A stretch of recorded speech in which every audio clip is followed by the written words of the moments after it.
Moja jambo unalopaswa kukubaliana nalo kwenye maisha yako ni kwamba huna uwezo wa kurudi kwenye jana au kwenye nyakati ambazo zilikwisha kupita kwenye maisha yako.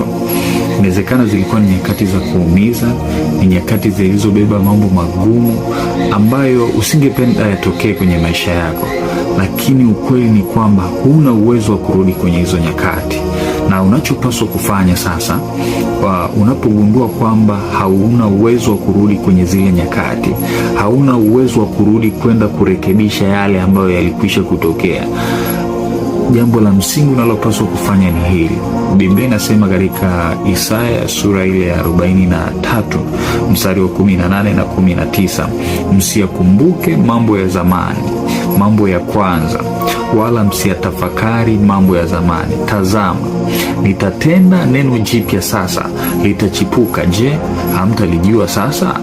Nitafanya njia hata jangwani na mito ya maji nyikani.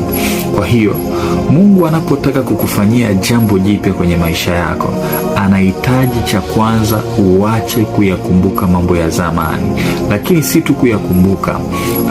Unaweza ukasema nitaachaje kukumbuka? Ni kweli kumbukumbu zinaweza zisipotee, lakini kukumbuka kunakozungumziwa hapa ni kule kukumbuka kunako kufanya ujilaumu, kukumbuka kunako kufanya kuathiri kuendelea kwako mbele. Kwa sababu kuna watu wanaishi mwaka wa 2025 lakini kiukweli fikra zao ziko miaka ya 2010. Fikra zao zimebaki kwenye matukio yaliyowahi kuwakuta miaka ya 2000.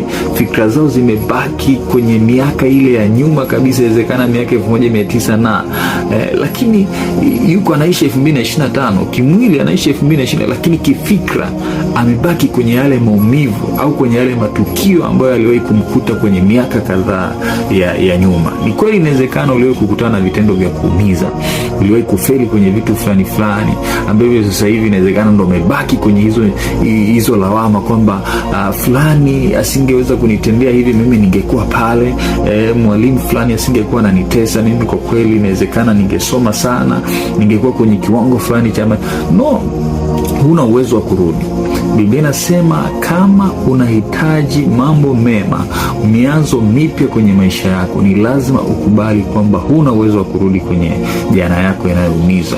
Huna uwezo wa kurudi kwenye nyakati zilizopita ambazo usingependa zijirudie kwenye maisha yako. Lakini unachopaswa kufanya sasa ni kuamua kuanza upya, ni kuamua kubadilisha fikra zako, ni kukubali kwamba yale yaliyokwisha kutokea yalikwisha kutokea na huna uwezo wa kuyabadilisha, kuyafanya kana kwamba hayakutokea, ila una uwezo wa kuitumia leo yako kutengeneza kesho yako nzuri. Na ili kesho yako uweze kuitengeneza kwa uzuri, ni lazima umwamini Mungu, utafakari habari za Mungu ambaye ni Mungu wa mianzo mipya, ni Mungu ambaye anatengenezaga njia jangwani, ni Mungu ambaye huwa anachipusha mito ya maji nyikani, katikati ya mazingira ambayo unawezekana ulishajikatia tamaa.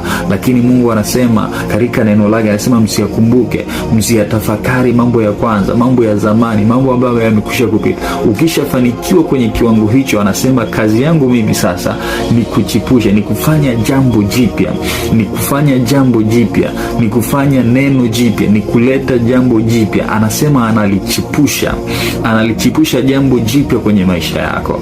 Kwa hiyo kubali cha kwanza kwamba huna uwezo wa kurudi kwenye jana, ila una uwezo wa kuitumia leo yako kwa msaada wa Mungu kurekebisha yale makosa ambayo yalikwisha kupita kwa ajili ya kutengeneza kesho yako mpya kwenye maisha yako. Kwa hiyo cha kwanza, kubali huna uwezo wa kurudi kwenye jana ambayo inaumiza.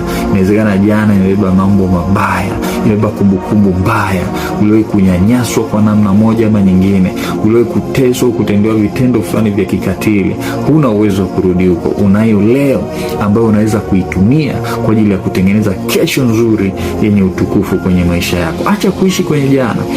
Kubali, ruhusu fikra zako ziweze kusogea na umwamini Mungu kwa ajili ya kutengenezea nyakati mpya kwa ajili ya maisha yako. Umebarikiwa.